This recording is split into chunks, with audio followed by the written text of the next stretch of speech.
Now to the latest in Russia's war on Ukraine. At least 28 people have been killed and dozens injured in a Ukrainian strike near a market today on the outskirts of the Russian-controlled city of Donetsk in eastern Ukraine. This claim coming from a Moscow-appointed official there. Donetsk is one of the 4 Ukrainian regions that Moscow illegally annexed in 2022, and Lieutenant General Mark Hertling joins us now to talk about this. He's a CNN military analyst, former U.S. Army commanding general. General Hertling, great to see you as always. What do you make of this development? Very interesting. And where does it go from here? Well, Jim, a lot of people are saying that it's turned into a stalemate again. I don't believe that personally. Both sides are having challenges. The Ukrainian side are having challenges with ammunition and resupply and logistics. The Russian side is having challenges with getting their soldiers to fight. Both sides have learned a lot of lessons over the last 2 years. They're trying to apply them. What's interesting about where we are right now is Russia is getting a lot of equipment from North Korea and Iran, using it on the battlefield, both artillery shells and drones. Ukraine, on the other hand, is still getting equipment, but they have that pause from the U.S. and other Western sources at this phase of the campaign. So they can't keep up their momentum. At the same time, though, they're still conducting strikes. And what we're seeing really is a battle of air defense during the wintertime. You remember early last year, I talked about how as we were giving air defense equipment to Ukraine, they couldn't put it everywhere. So there were going to be some strikes in some of their cities.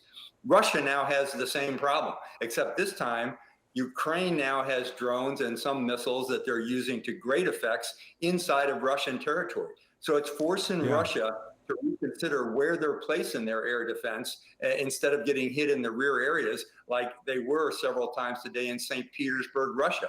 That's fascinating to me how Ukraine is taking the fight to the rear areas right now. Yeah, a Ukrainian defense source tells CNN that they have carried out a drone attack on a Russian oil terminal on the Gulf of Finland. The source called it a new stage, targeting military facilities and oil depots.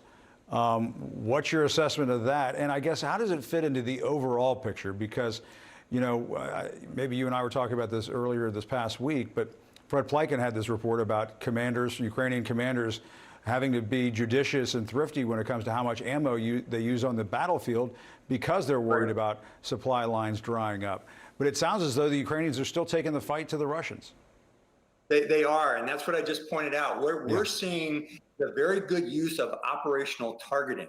That strike against that oil field, as you said, in the Sea of Finland, is actually against the city of St. Petersburg. That's where that oil field is. By the way, I don't think it's a coincidence that St. Petersburg is the home of President Putin. So what we're seeing right now is some really good operational targets, long-range strikes. I believe it's the fact that the Ukrainian general officers are saying, hey, we can't fight the tactical battle right now because our supply lines are disrupted. So we have to take the fight to the operational and strategic level and hit these Russian logistics targets and threaten their resources and their stability and their supply, and also threaten their citizens inside of the Russian Federation. And what do you make of what's happening in Congress right now when it comes to this fight over Ukraine aid? I was talking to both Vindman brothers, Eugene and Alexander, yesterday. And, you know, a comment that you made just a few moments ago just kind of piqued my curiosity, and I wanted to ask you about it. When you said that Iran and North Korea are coming to Russia's aid, I think the argument has been made that Vladimir Putin it benefits if Congress doesn't come to the aid of the Ukrainians. But to some extent, so does Pyongyang and Tehran.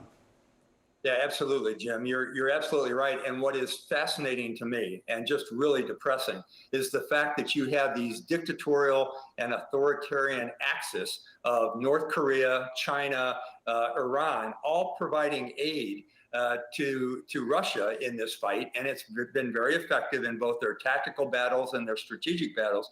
And then you have the U.S. Congress dithering. The Republicans in Congress trying to make trade-offs when a nation that's a democratic nation like ours that is looking to us for help for their sovereignty and their freedom, we're debating that. It just doesn't make sense to me from a political perspective as a soldier that this kind of thing would be going on in Congress. We need to change that soon, or we're going to see Ukraine really put on the horns of a dilemma. Well, that's what I was wondering. How long do you think the Ukrainians can hold out? Is there really just no way of knowing that because of the fight that the Ukrainians have shown? That's difficult to quantify, and they still have the ability to conduct asymmetrical attacks, like we were talking about earlier. Well, they do have the ability to conduct those attacks. How long it's going to take, Jim, I don't know. Having been a commander on a battlefield once where the supply lines were interrupted, you have to do a lot of things to adapt to that. I can't imagine what Ukraine is doing right now, what their commanders are having to do when you're talking about the depletion of artillery rounds, the depletion of equipment that's being damaged or destroyed, and how they're making up for it. So in that case, a commander has to pick and choose their fights.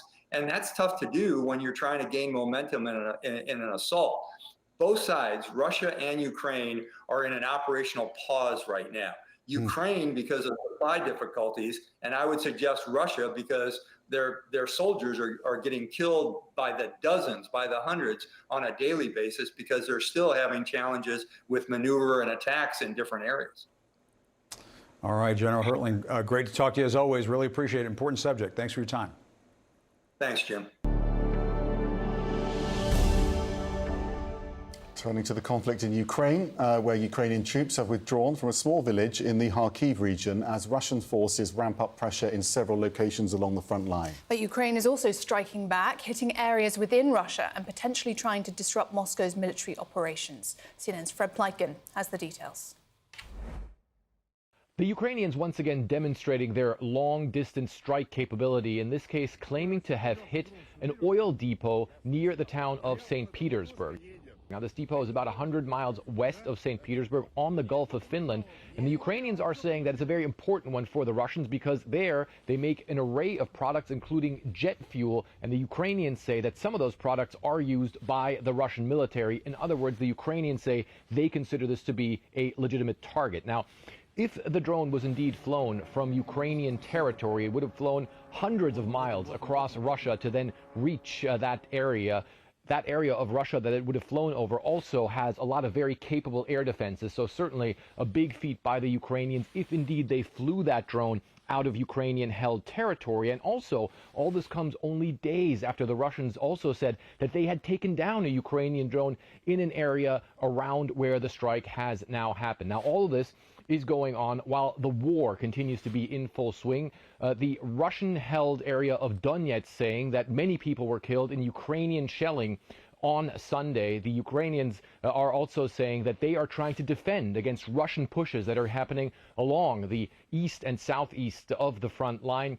The Russians are saying that they managed to take a village from the Ukrainians in the Kharkiv area as the Russian military continues to push. Fred Pleitgen, CNN in eastern Ukraine.